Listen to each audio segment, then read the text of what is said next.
What is up, guys? It's Aiden, and welcome to the very first album review. Today, we are talking about Rav and Kill Bill the Rapper's new album, Keep the Change.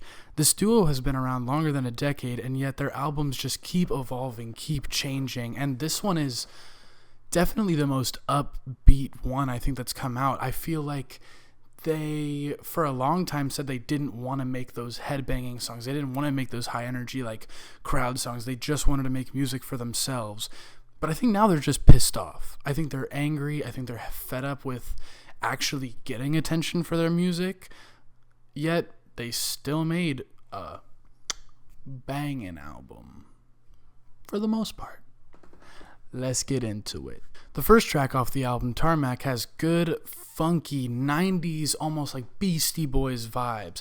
It starts off pretty strong, and then it gets even stronger with these Sophie-esque, just industrial, just boom, bah, crashing cymbal noises. It's great. There's no chorus, yet it remains catchy.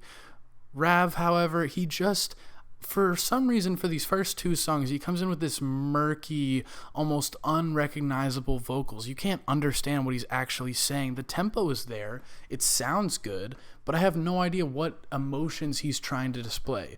Kill Bill, recognizable, strong, just a good verse from him. I really like how he came in and just finished it off. I feel like Rav was almost an appetizer for the main course that was Kill Bill.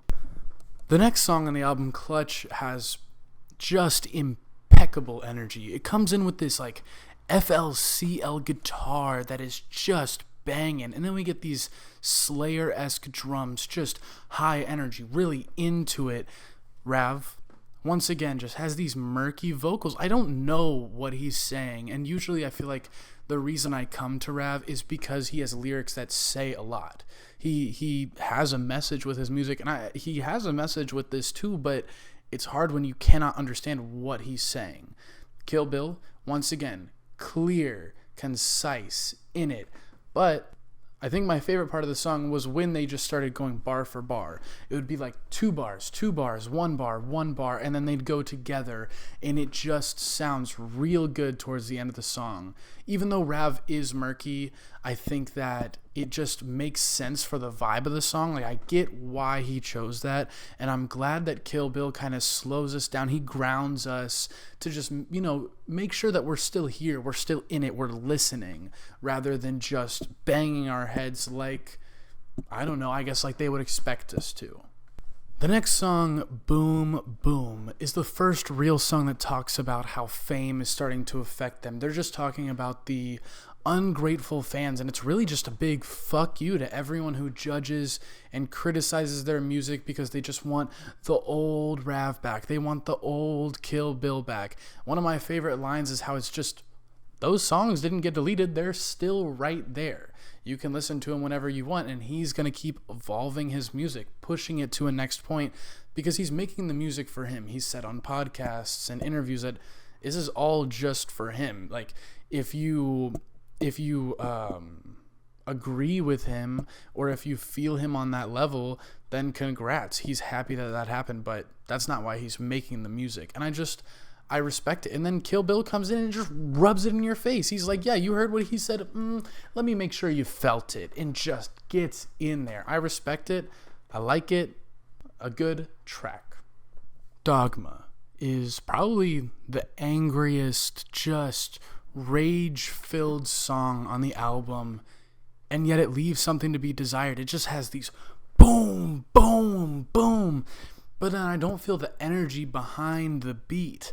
And like, for the chorus, they have this scream section, and I don't know, I mean, other songs like, or other artists like The Garden and just heavy metal artists, when they scream, I'm feeling it, I'm in it, it's there. And this one, it just kind of set me back. I was almost dissociated from the song. It just wasn't, it didn't fit well. And I think that they know how to get you in the mood. They know how to get you going.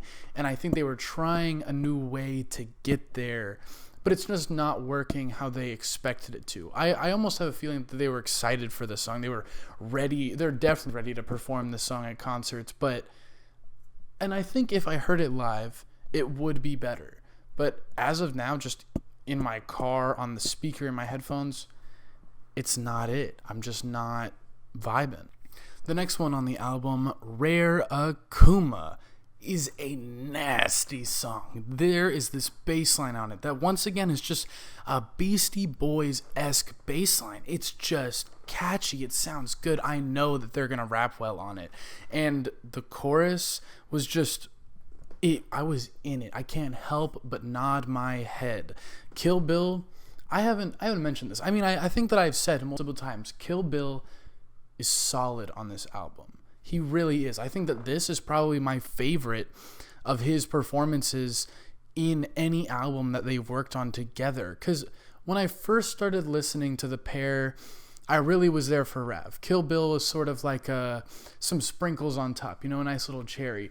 Right now, it is 50-50. This is like their best synergy that I've seen on a project yet. And this song, it's just the epitome of that. It's probably one of my favorites on the album so far.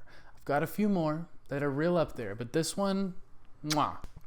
The next track on the album, Gold and Gold. I have mixed feelings. I think the lyrics have a lot to say. I think they're raw. I think they're powerful. I think both artists perform well on this track, but the instrumental, man, it just confuses my brain. It sounds like an Eminem Lose Yourself or Sing for the Moment kind of instrumental. It does not sound like something that Rav or Kill Bill the rapper sound good on. It's not quite their sound. And I know that they said they're trying to do something different. They're not trying to just do the old stuff. And I appreciate that. I think that each song on this album is unique and special in its own way. They all bring a different type of ambiance. But this song, to me, it's just the instrumental doesn't make sense. It sounds... Ugh. I have no other word but brother, ugh. And then we have the single from the album, Lick. I have, once again, mixed feelings about this song. The rapping, really good. Probably the strongest from Rav so far in this album. And Kill Bill, once again, kills it. They both do really good. The instrumental is really good. But then Rav does this inhalation, like experimentation. I know what he was going for, but Jesus Christ, it drove me up a wall. I literally cannot listen to that song without skipping past that part. And I listened to that part more than 5 times. I listened to the single multiple times, then I listened to the whole album multiple times, and I just can't. He has nothing to say while he's doing the inhalation stuff. He's just talking about getting his nut eaten. Like, I just can't. It does not work.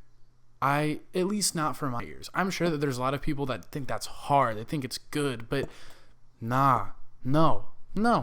It does not sound right. It's just annoying. And when I heard this single for the first time before this album came out, I was a little scared. I was worried. My first thought was that they just weren't taking it seriously, which is fine. If they want to have fun, that's all up to them. They can totally have fun making an album. I think that they had lots of fun making this album, but I'm happy that the rest of it does not sound like Lick. And then we have Fetish. Fetish honestly goes against what Boom Boom was saying, and I only say that because it does go back to their lo-fi sound. And once again, they're just raw, and they have something to tell you. And nothing against it. It doesn't sound exactly like the old Rav or old Kill Bill the rapper. Like, it sounds new, but they're going back. They're leaning into that lo-fi sound. What they're used to. And the song still sounds really good. It's just about their struggles as artists and just being this like sought after gem just because you make music or you infuse yourself in your art, and it's gross. And the song really conveys that well. I think the lyrics are really strong. Rav kills it on this one. Like, he really, really nails in that point really well. Probably because there's clarity. We can hear what he's saying. He's not doing any funky things to dissuade us from actually listening to him. And I just enjoy this track. I don't enjoy it more than a lot of the other ones, but I think it stands up well in this album as a whole. Bad Ending has the album's very first feature with our boy Scuare. Rav, Kill Bill, and Scuare have done projects together probably also for a decade. I mean, they're long-time friends and conjoint music artists. I'm pretty sure they had all three of them on one collab album. Mwah. This song, however, just isn't it once again. I feel bad because I wanted this good Scuare feature, and I think Scuare does do a good job with what he is given. But there was no real room. The beat did not move. It stayed in one place, and Rav's lines were honestly kind of corny on this song, like not being listened to like an R. Kelly song. Come on, man. He always has so much to say. Even when he's saying ridiculous stuff, he can still convey a message so well, so impeccably. I know that he has poetry in his brain, and so the fact that that is all he could come up with just kind of disappointed me. Maybe I'm just struggling with these songs because I've already heard what this artist has to put out, but that's part of the listening experience. You know what these artists are really good at, and so when they fail to meet those quotas, you end up being disappointed.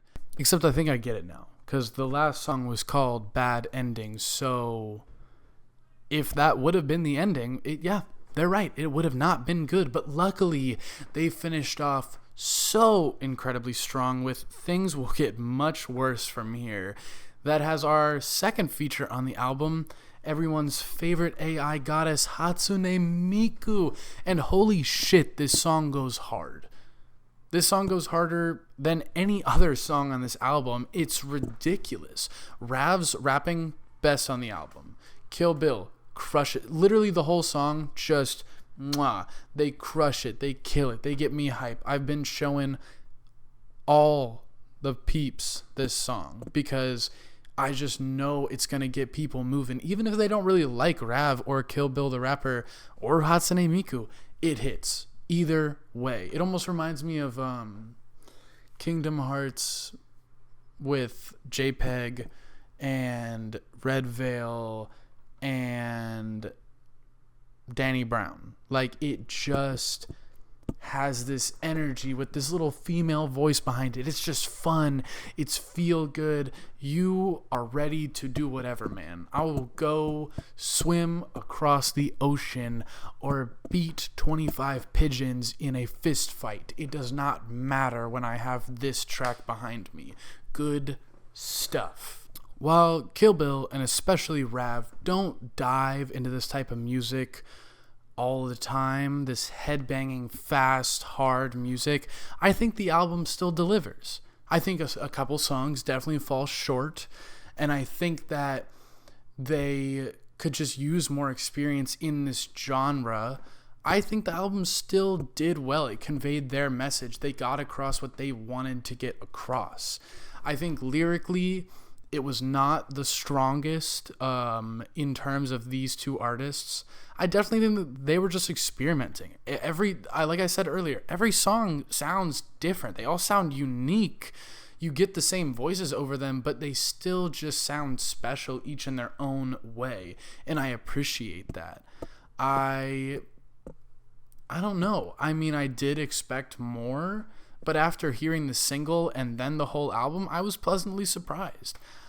I think this album gets a good 6.5 or 7 grilled cheeses out of 10 grilled cheeses.